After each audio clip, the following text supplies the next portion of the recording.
This morning, we can announce who the Olympic team is. Our expert commentators and our analysis coming from color and play-by-play specialists. And my next guest, part of that team, you know her from the Pan Ams. Oh, you also know her from Olympics and World Championships as well, Perdita Felicien. Hey, congratulations. Thank you. You know, the toughest part is finding out if you made the team, you know, the Olympic trials. These are my Olympic trials. I made the team. I'm on it.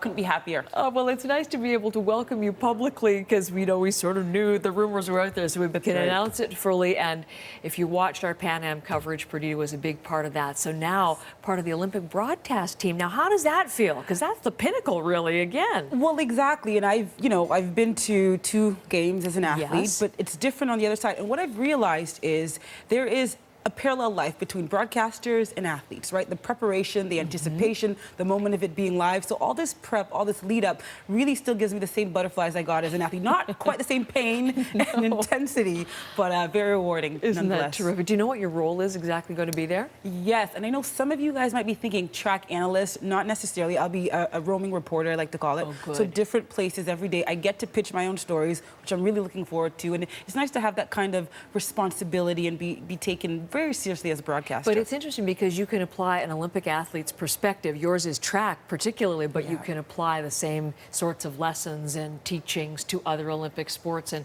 really help us understand them from an athlete's perspective. When you say you'll be pitching your own stories, any in particular that you're looking forward to covering most at this early point? What I want to do is I want to watch families who are there watching. I think that's the backstory we don't always get to see, kind of the quirks and the ticks and the things that are happening in the stands as a mom or as a grandparent or a coach is watching. So those are some of the things I really want to focus on. Yes, it's definitely not the athlete alone, is it? The Olympic journey is shared by many people, and that'll be fun to hear those.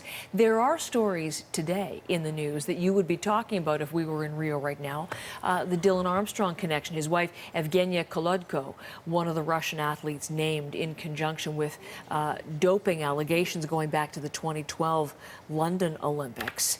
Talk about that a little bit. I heard the news yesterday, read Dylan's press release this morning. Dylan is my friend, full disclosure, the nicest, most noble, sincere person that you will ever meet.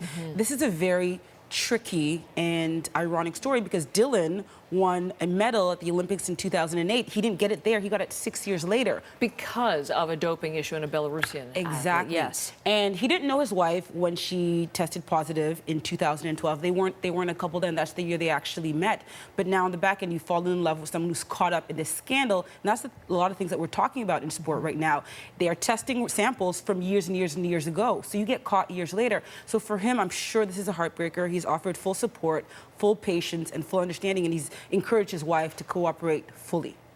We will find out in just a couple of weeks whether the Russian athletics team is allowed to compete at the Olympics. What are you expecting?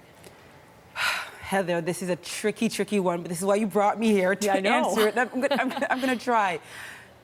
This sends a message. This sets a tone because the suspicion is this is not just track and field. We have it happening in other sports, that there's systemic doping. There's nationwide doping in Russia in all sports. The IOC, WADA will send a message to them and to other countries who are likely doing this. My sense is Russia will be there. Oh, you think so? I think they will be there with strict sanctions, with a lot of pressure, but my sense is they will be there. It's interesting. Many, like the IOC, obviously Russia is such an important Olympic nation, wants it to be part of, but has to send a signal as well. As you've suggested, it's a delicate one to maneuver. And of course, we'll have the details when it comes out in a couple of weeks.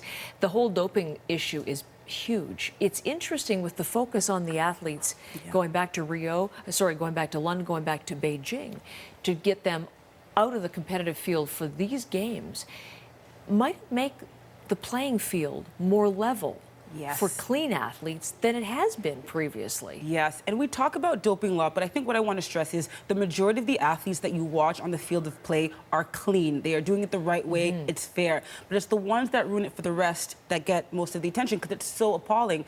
And we know in the 1,500 meters and the 800 meters in London, there was probably the top 6, top 5 who were all dopers. And so you get a medal 4 years later, 6 years later in a little civil ceremony in your hometown. It's not the same cachet or fanfare, but you're absolutely right. The playing field is a lot more fair this year, but you never like to go to the Olympic Games and there be an asterisk, like, you know, Russia wasn't there, or the United States wasn't there, Australia wasn't there. You want it to be a full playing field, but at the end of the day, there has to be harsh consequences, but the innocent athletes get caught up in that. So if Russia's not there, let's say they're not there, there are Russian athletes that I believe who don't dope, but they're going to miss out on this opportunity. But you spoil it for the rest. All the things being considered right now. Perdita, thank you so much. There's a good warm-up for what we'll be talking about in weeks to come. Yep. Part of our broadcast team, and welcome to it, and we'll look forward to watching you in action in Rio. Thank you, Perdita.